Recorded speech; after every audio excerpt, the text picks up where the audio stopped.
Hi, my name is Bao. I'm the founder of the Bao Way. After over 20 years of teaching martial arts, self-defense, and participating in sports and fitness activities, I have created a self-defense fitness program that is very easy to learn, fun to practice, and effective when needed. Over the years, I had received many requests from women to develop a program that doesn't require the time and dedication to train, such as martial arts, and focuses especially on fitness and self-defense. I didn't realize the big picture of these requests until a couple of years ago when I started to teach my two young daughters about self-defense. I wanted them to be able to quickly learn how to defend themselves effectively, and I wanted them to exercise more. I found that as typical American kids, they were too busy with schoolwork, social activities, and sports. I would love for them to start learning our family-style martial arts first, of course, but it would take too long for them to be able to defend themselves. In addition, although there were many choices of personal safety materials in the market, there was nothing that would combine both fitness and self-defense in such a way that would be easy to learn, fun to practice, and really effective when needed. I created the Bao Way, a complete self-defense and fitness program that will do just that. My program focuses on the development of 4 important key sets of skills I call the 4 A's: the ability to be aware of the potentially threatening situations, the confidence to avoid or help someone avoid them, the assertiveness to verbally discourage and repel a potential attack, and the ability to take necessary physical action to defend yourself if you have to or choose to do so. Why is my program different? It is a holistic approach to fitness, self-defense, and empowerment. The 4 A's order of importance is our main focus for health and confidence. Since my program effectively combines fitness and self-defense together, you can have your cake and eat it too. You save time, stay fit, look great, and develop the confidence to be able to protect yourself or someone else one day perhaps. Enjoy watching and learning our teaching vignettes and lessons. Have fun practicing the exercises, stay fit, and be safe.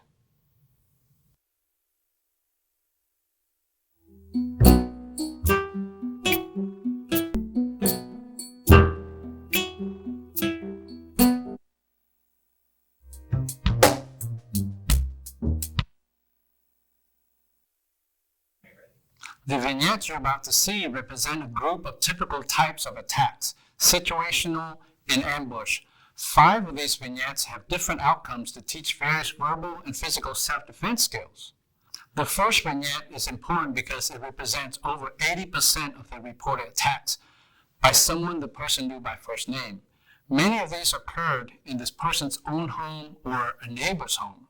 In these vignettes, we will demonstrate various ploys and methods that these predators frequently use to lure or ambush their potential victims. We also suggest various options and strategies that you might find useful to avoid these situations in the first place. However, it is extremely difficult to avoid them. Therefore, we have a second set of outcomes with various assertiveness options and strategies that might be useful in getting out of these situations. When physical self-defense is required, these vignettes demonstrate effective where the actions are designed to entertain you, but are often impractical. The actions in our vignettes are quick and to the point, enough to incapacitate the perpetrator before receiving some help.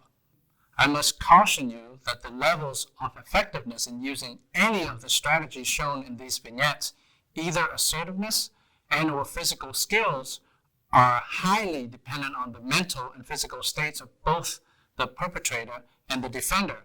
We cannot guarantee that these will work for everyone or for every situation, no matter how similar it is to the ones shown.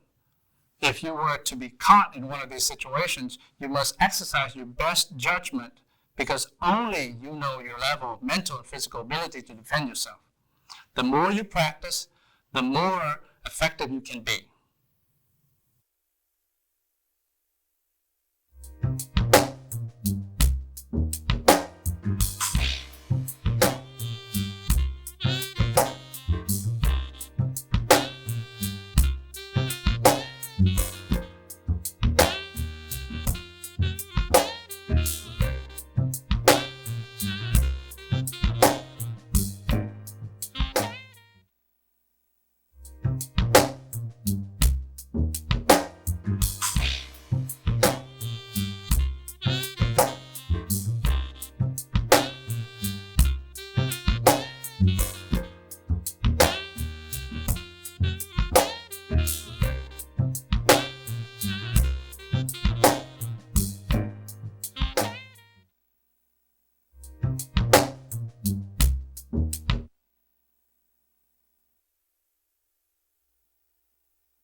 Mandy, is your mom or dad home? No? Look, Jessica was climbing up on a chair and fell. She started. Will you help me?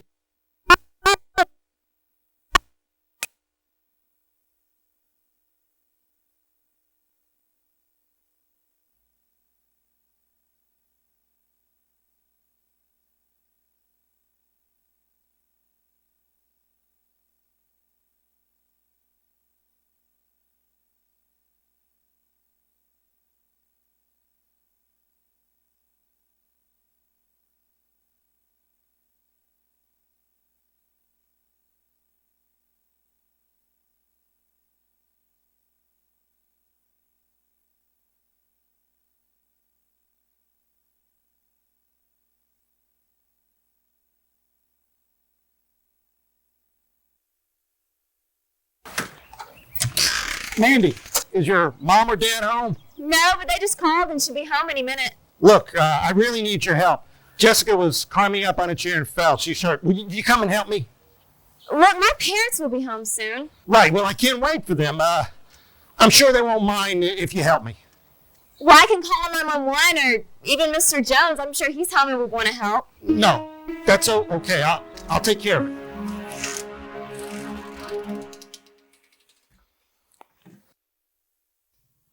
Possibly, before this incident, Manny had felt uneasy with his neighbor, either by his specific comments or behaviors, or just a general feeling of uneasiness. The general rule is that if something feels wrong, it probably is wrong. You have to learn to trust your intuition. It is often a result of behavioral patterns that you subconsciously detected as abnormal, but have not yet recognized. Watch what Mandy is doing correctly. Establishing accountability by suggesting that her parents would be coming home soon.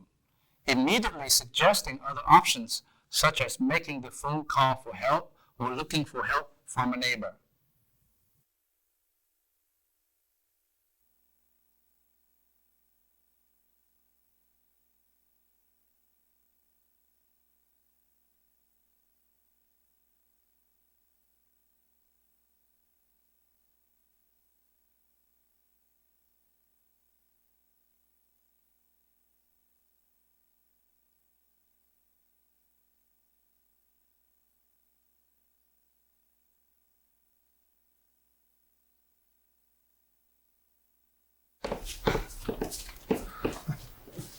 Jessica? Where is she, Mr. Hicks? She's not here. No, Mr. Hicks. If you touch me, I will tell my parents. I'm sorry. I didn't mean it.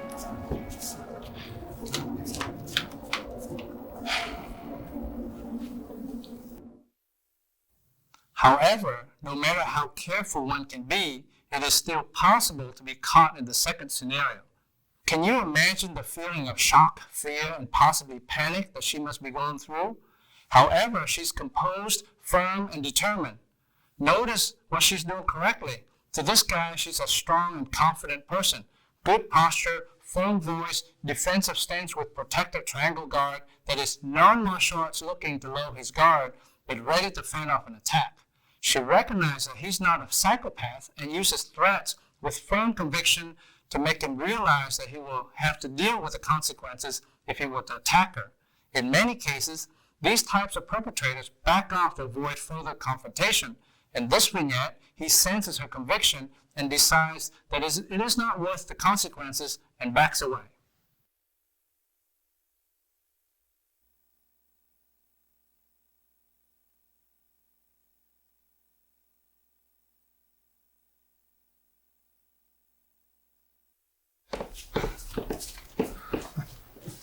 Jessica? Where is she, Mr. Hicks? She's not here. No, Mr. Hicks. If you touch me, I will tell my parents.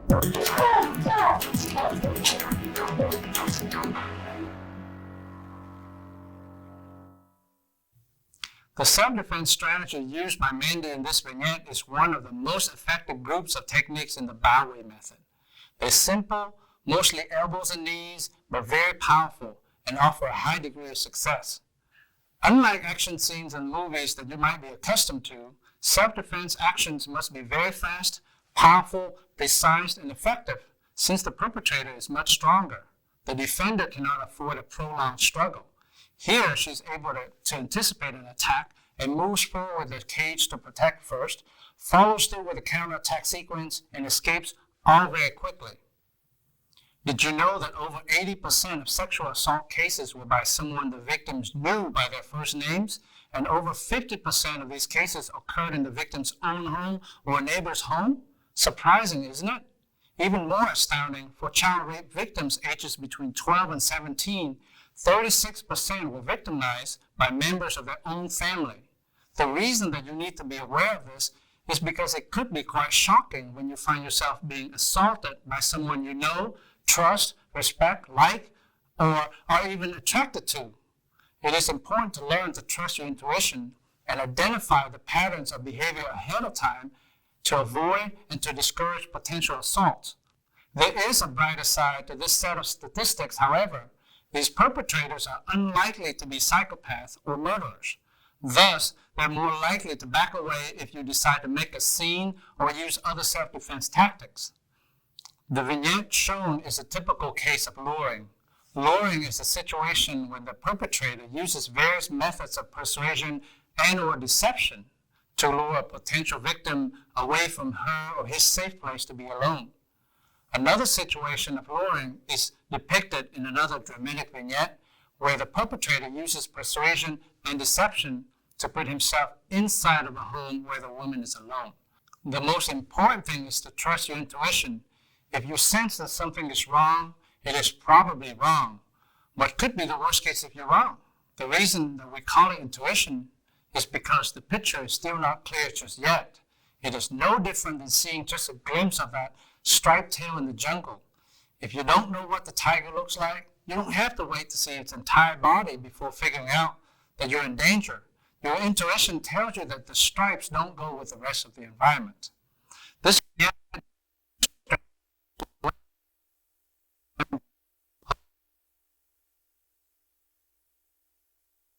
fall for. These ploys can be such as helping someone find a lost pet, giving a ride to a person with a stalled car, helping out with interior decorations, computer problems, etc. The first golden rule is to listen to your intuition first and stick with it. The second golden rule is to think of other options that involve other people so that you will not be alone with the person. If you would just follow these two golden rules, you will have a good chance of avoiding many potentially compromising situations. The third golden rule is not to worry about being impolite. Most of us were raised to be nice, polite, and respectful to others, especially with those in positions of authority, and we should be. However, you must realize that predators use this to their advantage to persuade you to do what they want. Even more surprising, in many cases, the victims chose not to scream or ask for help even when their family and friends were in close proximity. The reasons varied, but many center around the areas of niceties and politeness. For example, one woman told me about being attacked when she was a high school sophomore. She chose to remain silent while being attacked at a party by a guy she liked, because she simply did not want her friends finding her in this embarrassing situation. As a result, her life was completely changed, and she would have to deal with the guilt and the second guessing for a long time to come. Another told me the same thing, although it happened in her own home by her boyfriend with her parents at home. She even continued to date the guy for a period of time afterward. In Mandy's situation, she successfully repelled a potential attack by doing the following things right. Let him know that her parents will be home soon. Offered options that would not put her inside of the house.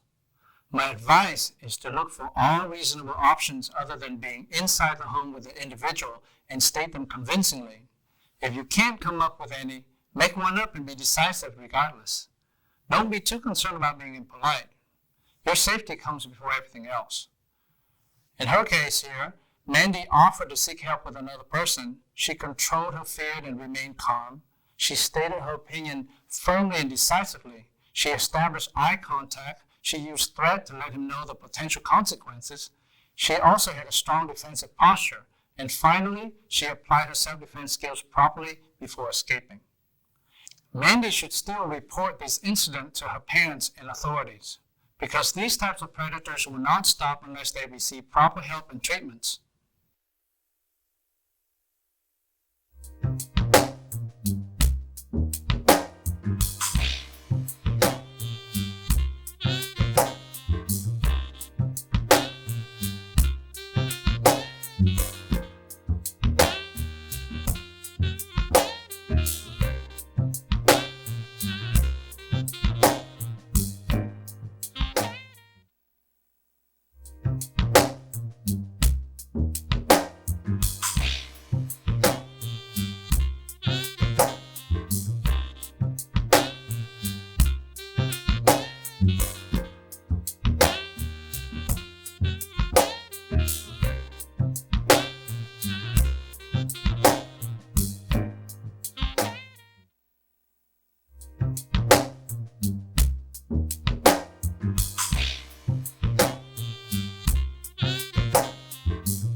This scenario demonstrates how a typical person can easily assume that all is well in the neighborhood and ignore all signs of trouble. This woman even left a clue about how long it would be before she would come home. Imagine, if you could, what could be going through her mind when she found her back door slightly open. Perhaps she had left a note for her children or husband and found nothing wrong with the door being open. The possibilities are endless.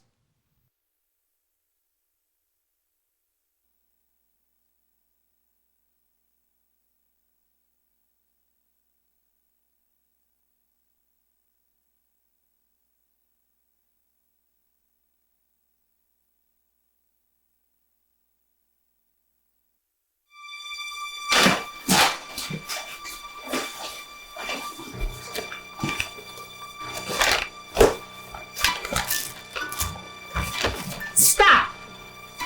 You better shut up, calm down, and do as I say. You don't want to do this. You regret it later. Girl, shut up, do what I say. I will slice you up with this knife. Think about what you're doing. You can stop. You can change your mind. I am a mother. Look, you don't want to do this. You can make a decision. Decide that you are not going to do this and just leave my house. Just leave. Get out of my house.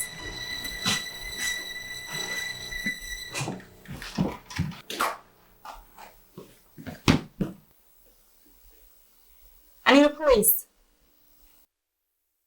From the expression on her face, we could imagine how terrified she must have been.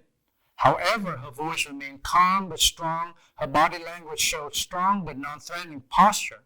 She discreetly put her arms up in the triangle guard defensive posture, just in case. Her strategy worked because she established eye contact with the intruder right away. She was able to surprise him by establishing control and stated her point of view calmly and strongly. She held him accountable for his action if he were to go ahead with the attack. She appealed to him that she's someone else's mother. When he started to waver, she became stronger and helped him make the decision to get out. Being threatened with a weapon is a terrifying experience. A knife is even more menacing. We strongly recommend that you must use extreme caution if you were to choose to resist physically against someone with a weapon. You must be confident that you have a good chance in defending yourself and believing that the perpetrator intends to use the weapon. Fortunately, the probability of being attacked by a weapon is less than 5% in most cases. This scenario demonstrates that even under the threat of a knife, you must still present yourself as difficult of a target as possible.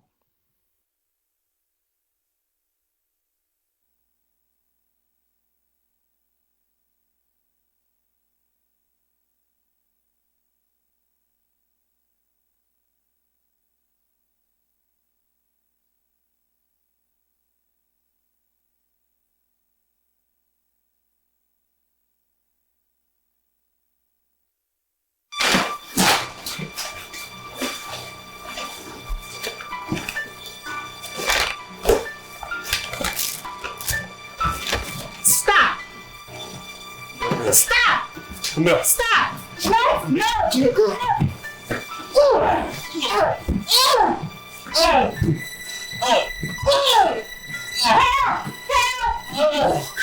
Help!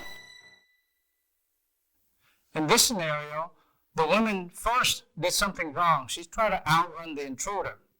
But then, when he grabbed her from behind, she did the right thing. She used two hands, an elbow strike, and then a chop to the groin to loosen up the grip. Then she turned around and knocked him down, follow up with a technique to his groin to incapacitate him before she runs out.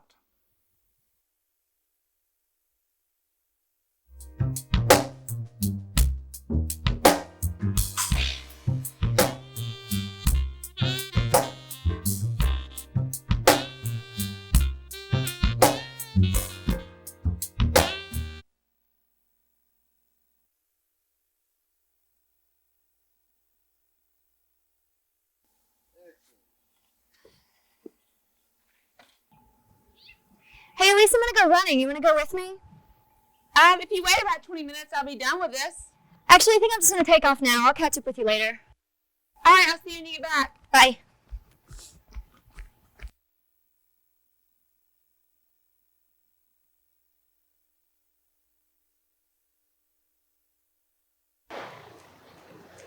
Hey, Tom. Hey.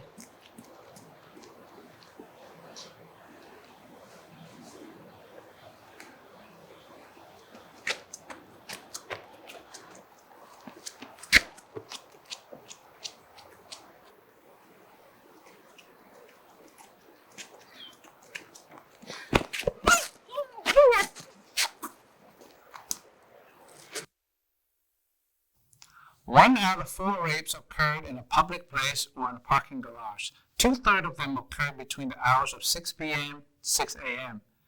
This scenario is a common one that we all can relate to. A single female running through an isolated jogging path and is ambushed by a male perpetrator. In this type of attack, most likely the female doesn't know her perpetrator. Keep an open mind that this is one of many types of ambush attacks.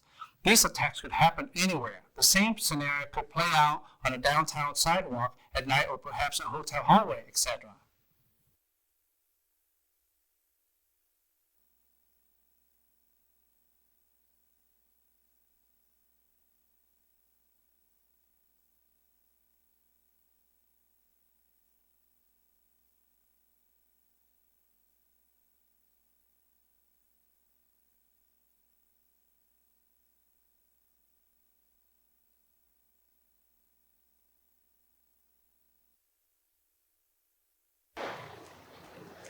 Hey, Tom. Hey.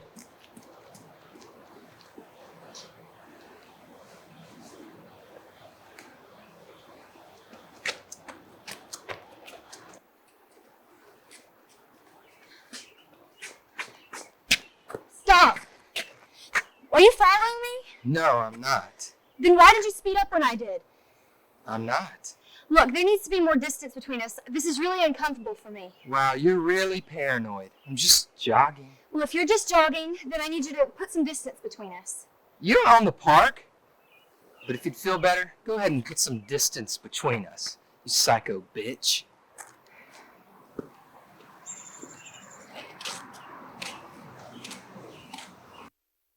The first thing the jogger does has been successful in some cases. She turns around and faces the guy when she feels that he's following her too closely.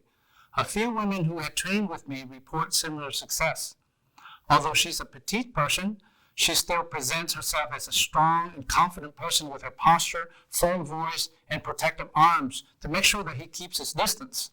She establishes eye contact right away and states her opinion with a loud firm stop. She then takes control of the situation by questioning his motive.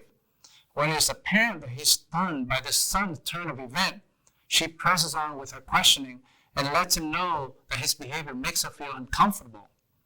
The obvious answer is not to run alone or not to run at all.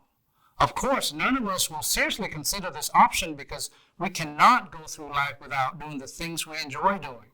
Sometimes going for a solitary jog or run can be quite a nice way to start a day or to release some stress after work or school. However, you must note that most of the attacks occur between 6 p.m. and 6 a.m. To reduce your risk, if possible, choose routes that have reasonable amount of traffic and are well lit. In a typical situation, trying to outrun the perpetrator is unlikely to succeed. Quite often, the perpetrator is acutely aware of the jogger's limitations. He would not attack without knowing for sure that he would succeed. What the jogger did right was to turn around and confront him. She presented a strong posture with firm voice. She established eye contact. She controlled the situation by questioning his motive. When he denied, she capitalized on it by asking him to back off, allowed him a chance to save face by verbally abusing her, but then backing away from her. However, she escaped unharmed. In some cases, in the perpetrator's sick mind, the fact that she showed fear and he was able to verbally abuse her was enough to satisfy his needs for dominance. She lost, but she won in the end.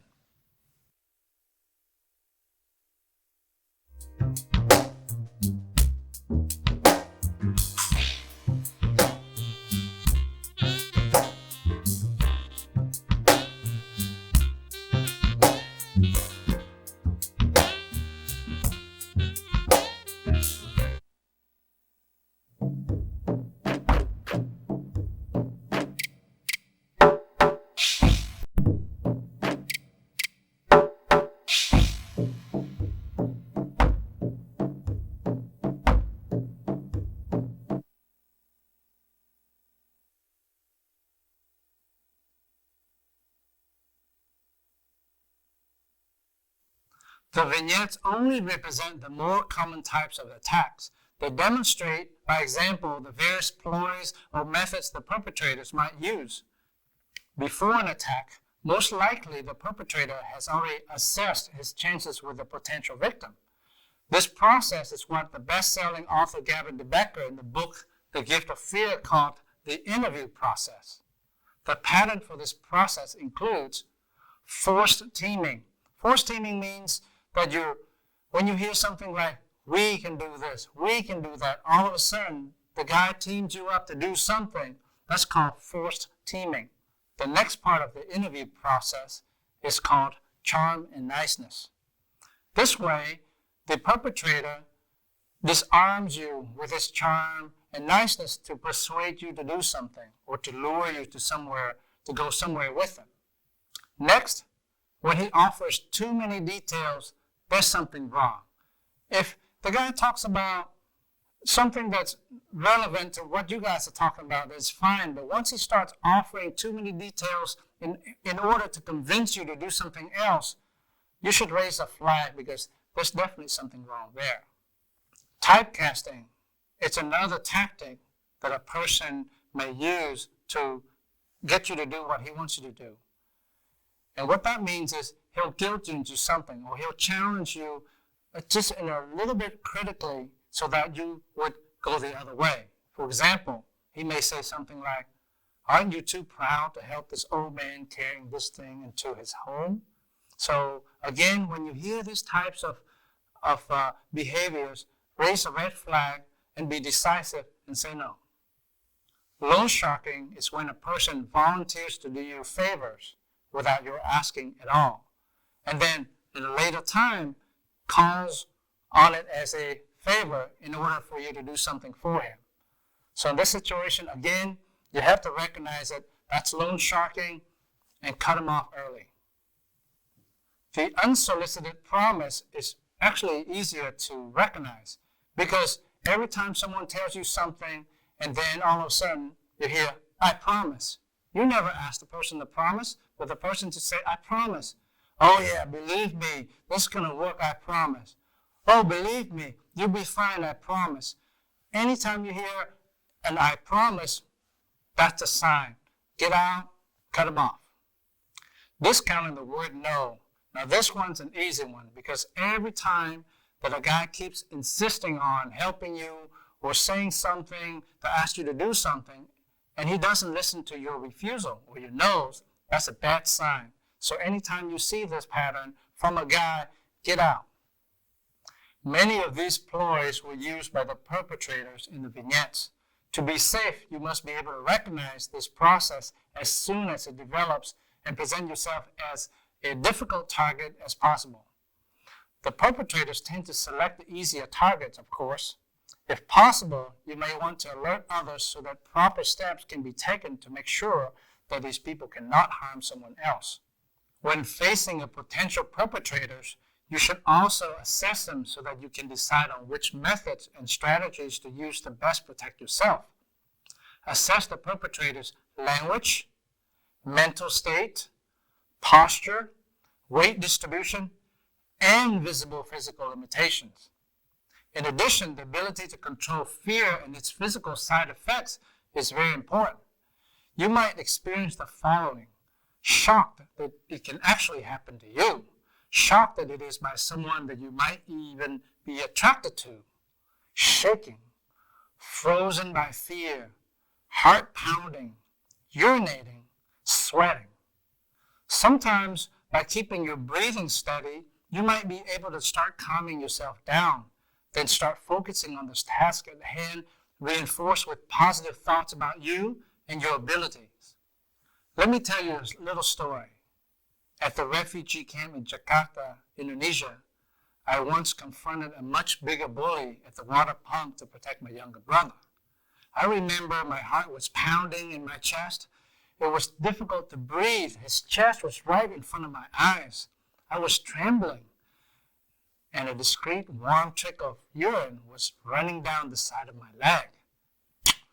At the time, I keenly remember what my uncle had taught me about what my body would do when under stress, even if mentally I was prepared to do the right thing, which is to defend my brother.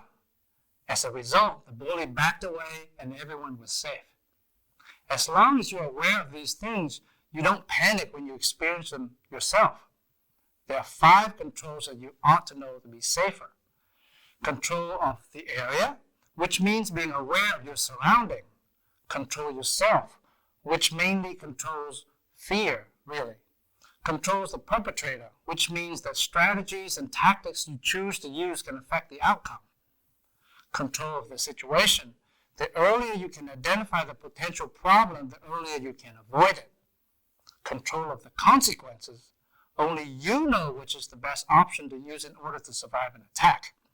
The more you train yourself mentally and physically, the more you are equipped to protect yourself.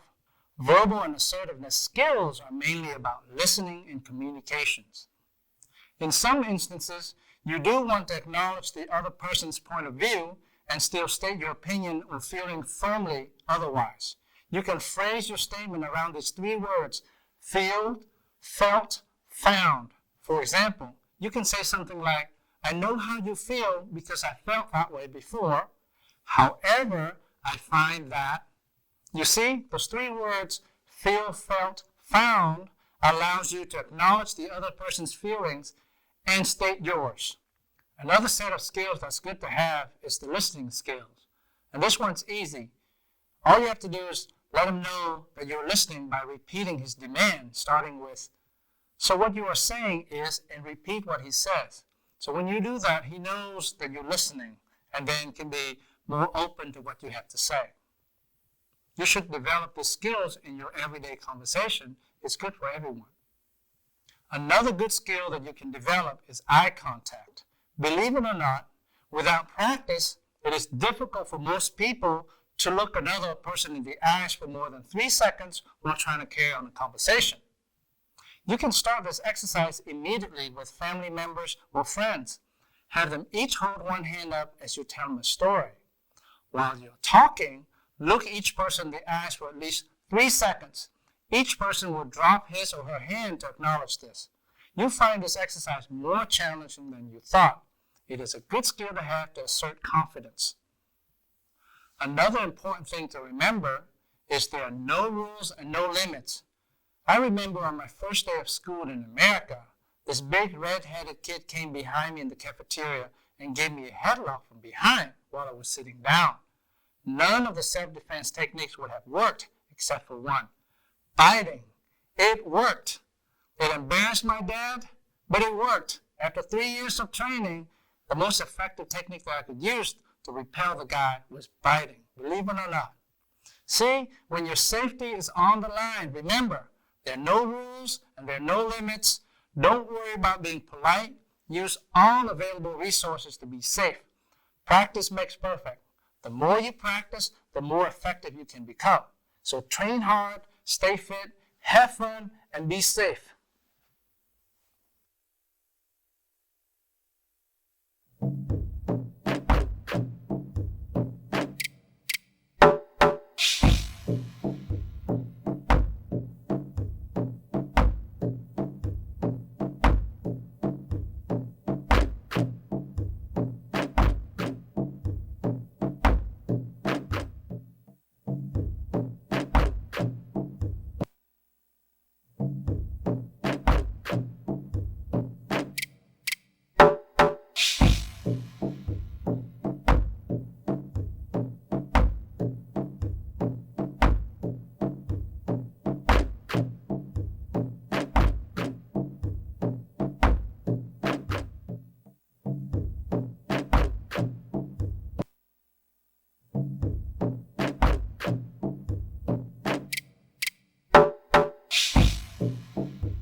Okay, in this lesson, we're going to focus on basic foundations. Things that you can do, easy to start and easy to perform. And of course, the easiest thing is to focus on our posture. Our posture you see here, shoulders straight back, chest up, hollow out your stomach, looking confident and pretty natural position. Okay, see, hollow out your tummy, straighten up, there you go. Okay? So now the next move is really easy. Just step back. 1, see, pretty easy. All right, nothing hard. 2, okay. 3, we'll do one more. There you go. 4, let's do the other side. Pretty simple. It's just diagonal straight back like that. Now watch your body, keep your chest up. Couple more. Hollow out your stomach. Okay, one more. Now let's watch our hand. This is what we call a triangle guard. And let's go ahead and show them how to do this one, okay? So if you see here, the triangle goes like this. Hands are up, easy and relaxed. Elbows down, just rest comfortably. If you feel like you have to do some of this, then there's something wrong. Remember what I said about the start button? You want the guy to not suspect anything. So you go, hey, I don't want you to, right? And keep things looking natural. But if you say, hey, I don't want you to come closer to me like this, then it looks kind of weird, okay? Too kung fu-ish. Keep it nice and relaxed. Now watch here. If you see everyone here, it looks like a triangle. Now there's no wrong way of doing it. There are only two ways to create this triangle that looks defensive. You can go like, hey, stop it right there. See how it looks like this? Or you can make it look like this. See how the body turns? Okay, so that's an extended triangle, and that's more like a retracted triangle. Okay, so let's put our hands down, and you guys just follow what I do. Okay, you guys ready? Okay, here we go. So now watch it, hands up, hands down, pretty easy, hands up. Let's just switch for a second, right? Back, down. Now let's take a step and hands up. Okay, so we're gonna take a step back with the right foot. There you go. Notice, shoulders.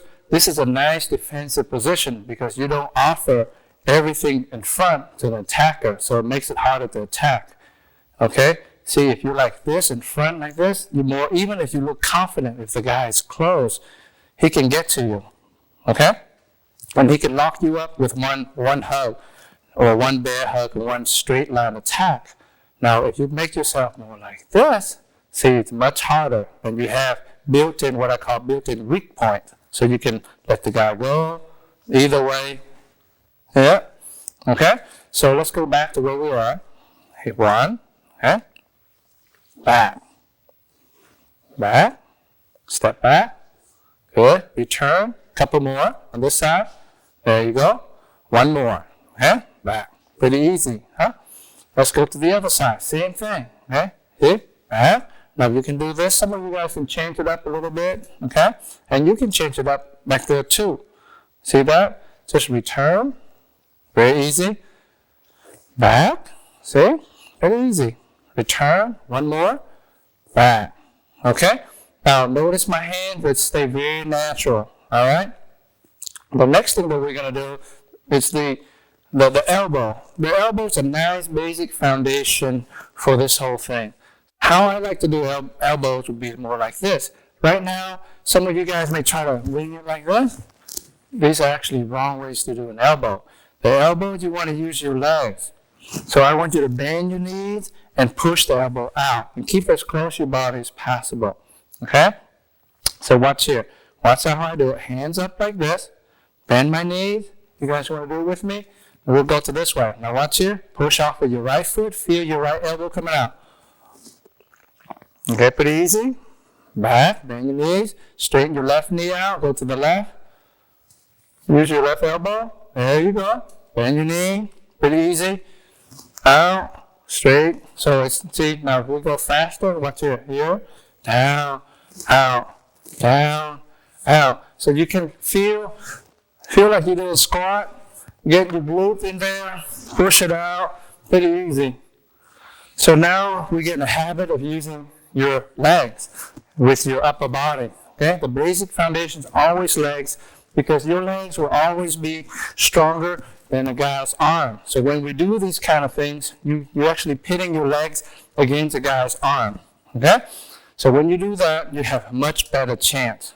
These are the first few steps of how to defend yourself successfully. One, and then be able to use your legs and your elbow. You'll be pleasantly surprised. Next thing, let's do a couple more sideways so you can have a feel of how to use two hands for your elbow. Okay, so I'm going to go this side. So we'll put the hands out like this. And I like two hands because two hands better than one. And this way we have a natural cage. See the natural cage that we have right here? Okay, so we'll lean to one side and watch it. Push off with your left foot. Slide it over. Open this side. Push off with your right foot. Slide it over. Your fist can go here or here. It doesn't matter. Okay, so switch. Here we go. Push it off. Switch. Push it off. Switch. push it off. It looks real innocent in this lesson, but it gets more lethal when we get further. You'll be surprised. Okay? Easy. Now, right now the lessons are still easy, so if you have friends, the one you want to work out with, you should invite a friend over because the future lessons will actually involve other people, so it's much more fun. I don't like to work out by myself. It's much more fun when you work out with friends. Now notice how we go in horizontal here, and watch our legs. We're pushing them side to side. If you can step a little wider, see how it goes, then you feel more legs. Okay? So these are the ways you can get better with that. Okay? Now that's horizontal. Horizontal is cool in some ways. Now, but however, this is really cool in the other way. So we go vertical. It's like a swing. See? Again, the arms go like this. If someone chokes you from behind or on the side, this thing's really, really, really great. Because, you learn to use your legs, wham, throw your hip in, wham. And once you get the feel of it, it gets more powerful. And then it's really cool because it's like plyometric. You compress, explode kind of thing. And on the other hand, if you do this more and more, you guys feeling it here? You feel one hand pushing the other hand. So you're working your chest, you're actually working your bicep.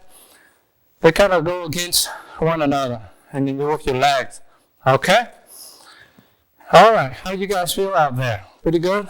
All right. So let's go to the next one. We're using our legs a little bit. We learn to be comfortable with our hands and our position, our posture.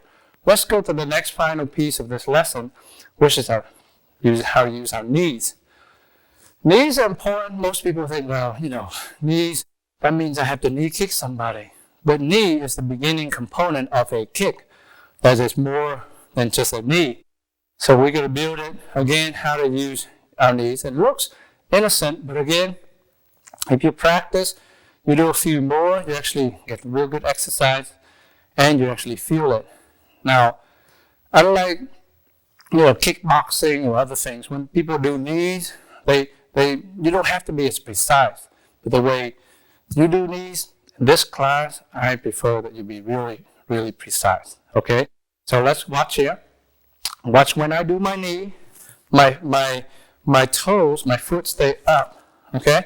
So when you exercise, your foot can stay down. But now if you're getting ready for the real knee, keep your foot flexed because it gives you more flexibility later to counterattack and so forth. Okay? So let's do it. It's real easy. Keep your hands up like this. And there's a purpose for this, but that's in future lessons.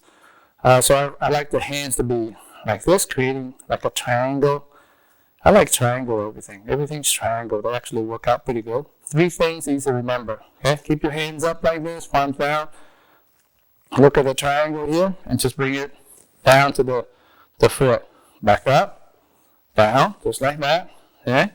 And this way you learn to keep your balance and also feel comfortable with the coordination between your hands and your feet.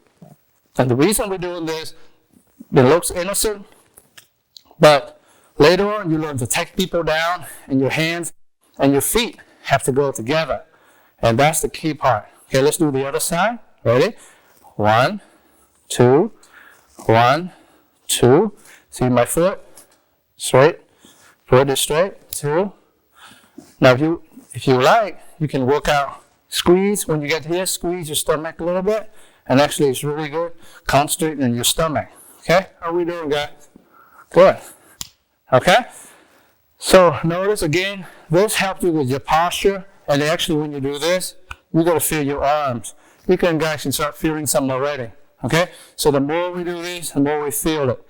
Let's go on to the next one. Is what I like to call it more like a 45 angle knee. Knee strike. This is the one that's really powerful. So I want you guys to start working on this now. Okay? So for now, let's just keep one hand out like this. Okay? And this foot here with the heel sticks out like that. And then Let's go. Just bring your knee up to where your shoulder is, just like that. Right. Bring back. Look at my foot. See how my foot stays right there? Okay? You guys ready? Here we go.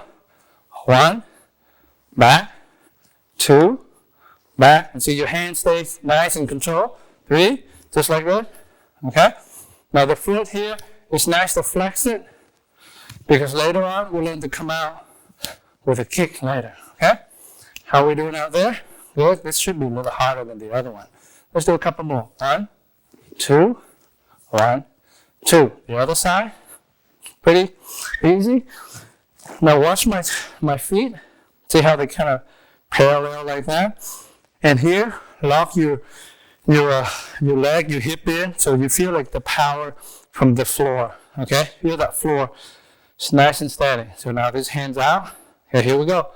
1, 2, 1, 2. If you do a lot of these, you actually feel your abs. 1, 2, 5 more. 1, 2, good. Just squeeze it. 2, 4 more. 1, 2, 1, 2, 2 more. 1, 2, 1, 2. Okay? That's all that we have for this lesson. Repeat those, and later on you'll see we actually have routines to apply these lessons. So don't worry, you have more chances. But now just kind of go over them. They're easy to use, easy to follow. And then when it's time to do a routine, you can do them. Okay? See you in the next lesson.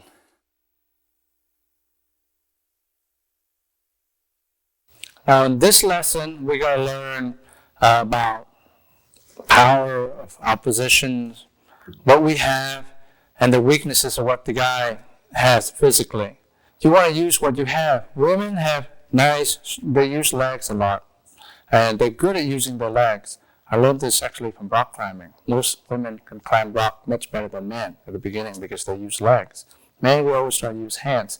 Same with martial arts and same with self-defense. A lot of these things, if you know how to position yourselves using your legs, you can do a lot better against a bigger assailant. So here's Kurt, typically 6 foot something tall guy, very powerful. So it's very hard for a smaller woman to just try to confront a big guy like this up front. So number one thing, let me show you is, I call it safety cage. If you stick your arms out and Kurt push my arm down, it's very easy to push down. You can try this with your friend as you're watching now. Now, if you put this up like this, push down Kurt, of course it's much harder. Okay? So this part, again, if you see the arm, it's bendable. However, if you put your guard up and stick this part, it's like a roll bar in a convertible. So when Kurt comes in like this, and you know this is your safety cage, it's a whole lot better. Okay? You want to know is where your safety zone is. So if there's a quick attack, don't try to stick your arms out and do this. You just keep your elbows out, and you're a whole lot further along because you can protect. You actually create a safety zone for you to maneuver. Celeste, could you please come in?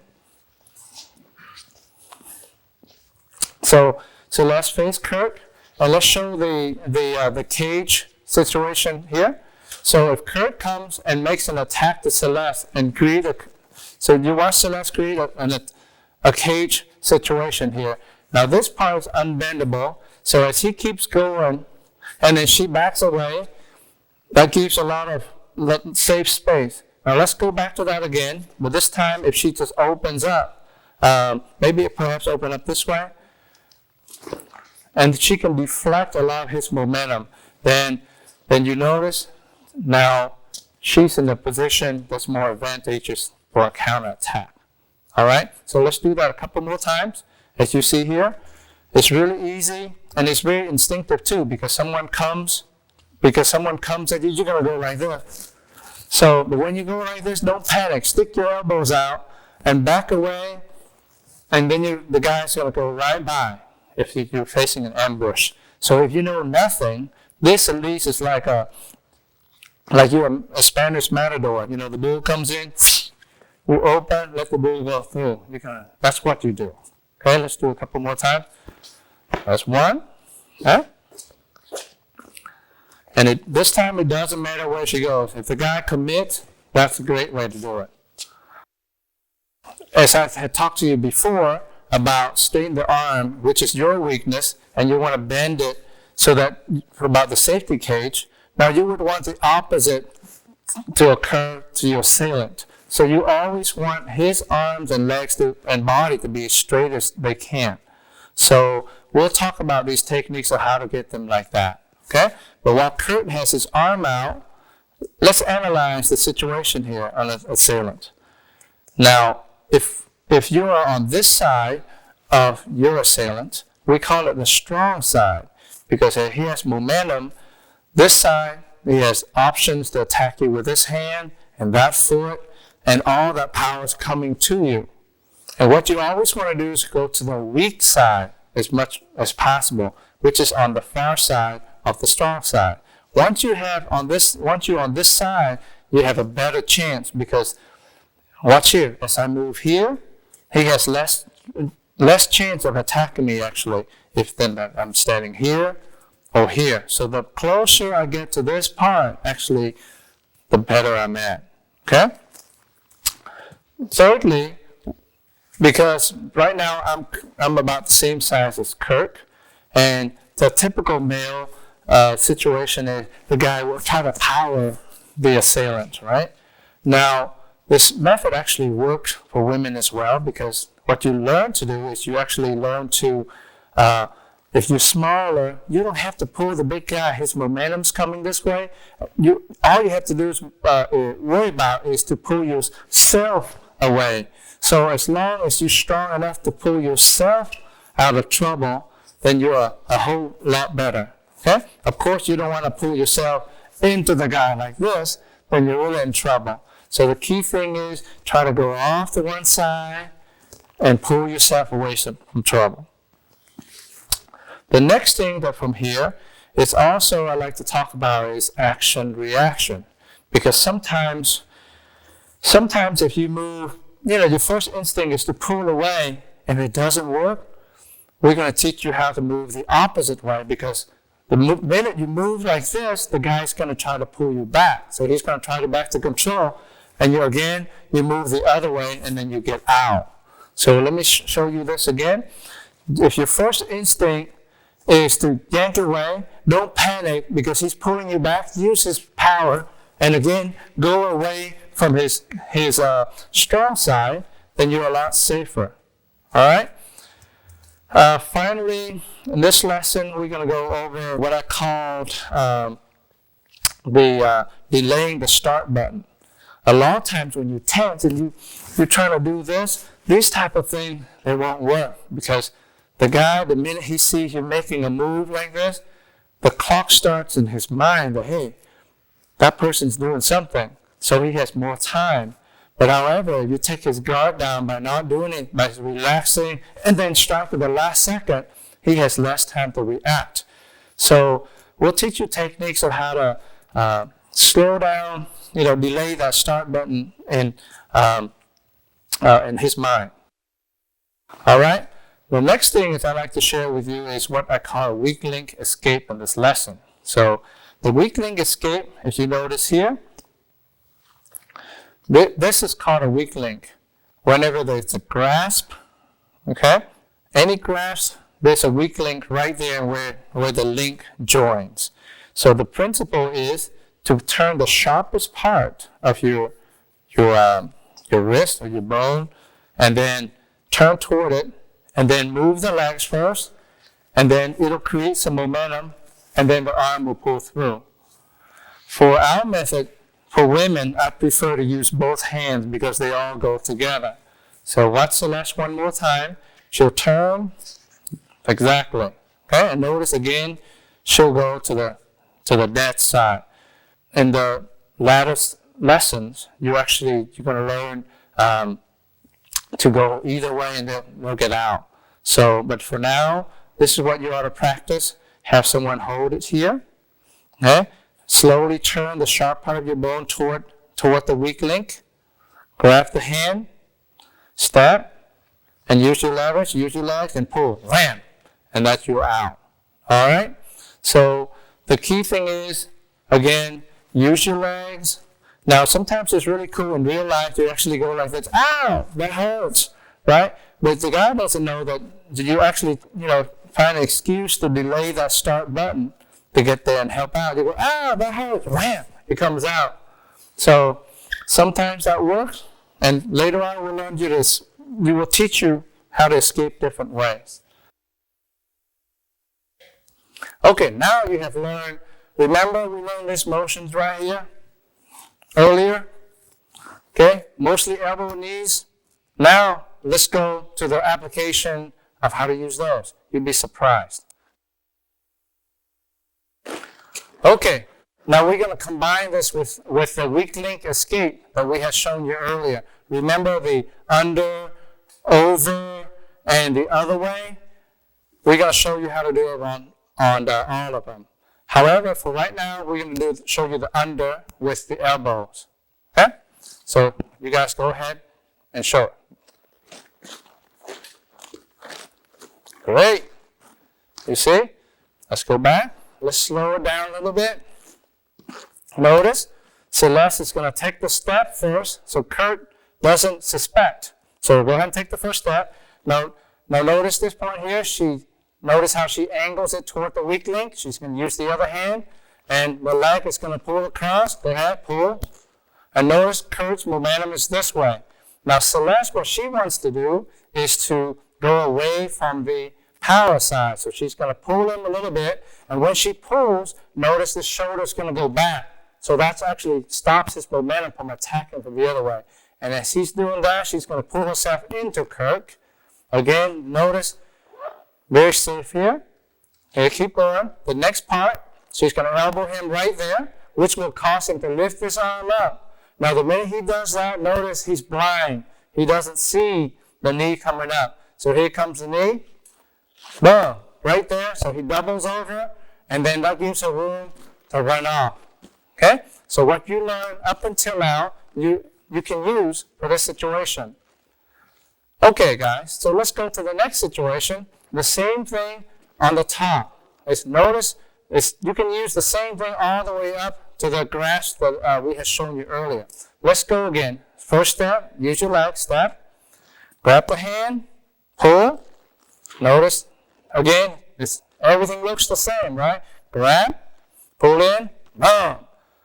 Again, he's blind, attack. Notice he's not seeing this hand coming up, so here comes the elbow. Wham! Ready? Now he's still blind, so next shot, right there, to the knee. Now he feels all the pain, and then she runs away. All right? Let's do the same thing with the choke. And you notice? It's going to be the same thing. Here comes the choke. She's going to step, and then she'll put the hands up, pull. Same thing. Keep going, Celeste. Notice he's blind all the way through. You see that? So those are the applications for your lesson that you learned today. We'll be back with some more in a little bit.